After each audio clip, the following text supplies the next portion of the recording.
ತುಂಬ ಜನ ಹೇಗೆಂದ್ರೆ ಜಾತಿ ಜಾತಿ ಅಂತ ಮಾತಾಡಿದ್ರೆ ನೀನು ಕೀಳ್ ಜಾತಿ, ಆ ಜಾತಿ, ಈ ಜಾತಿ,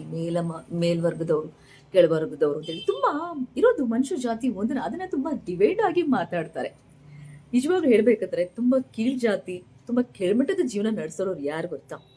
ನಿಮ್ಮ ಜೊತೆಗೇ ಇದ್ದು, ನಿಮ್ಮ ಮನೆಗೆ ಬಂದು, ನಿಮ್ಮ ಮನೆ ಊಟ ಮಾಡಿ, ನಿಮ್ಮಿಂದ ತುಂಬ ಸಹಾಯಗಳು ಪಡ್ಕೊಂಡು, ಇದ್ರ ಜೊತೆಗೆ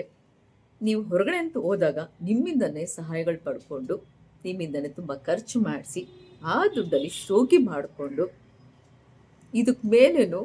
ನಿಮ್ಮ ಒಂದು ಪರ್ಸ್ನಲ್, ನಿಮ್ಮ ಒಂದು ಲೈಫ್ ಹಿಸ್ಟ್ರಿ ಆಗಿರ್ಬೋದು, ನಿಮ್ಮ ಒಂದು ಫ್ಯಾಮಿಲಿ ಬ್ಯಾಕ್ಗ್ರೌಂಡ್ ಆಗಿರ್ಬೋದು, ಇದನ್ನೆಲ್ಲ ಮತ್ತೊಬ್ಬರ ಹತ್ರ ಹೋಗಿ ಹೇಳಿ ನಿಮ್ಮ ಬಗ್ಗೆ ತುಂಬ ಕೆಟ್ಟ ಅಭಿಪ್ರಾಯ ತರ್ತಾರಲ್ಲ, ಅವ್ರುಗಳು ಜೊತೆಗೆ ಇದನ್ನ ಕೇಳಿಸ್ಕೊಂಡು ನಿಮ್ಮ ಬಗ್ಗೆ ಪಾಯಿಂಟೆಡ್ ಮಾಡಿ ಅವ್ರು ಇಂಥವ್ರ ಅಂತ ಹೇಳ್ತಾರಲ್ಲ, ಇವರೇ ನೋಡಿ ನಿಜವಾದ ಅತಿ ಕೆಳವರ್ಗದವರು, ತುಂಬ ಕೀಳ್ ಜಾತಿ ಜನಗಳು ಅಂತ ಹೇಳೋದು.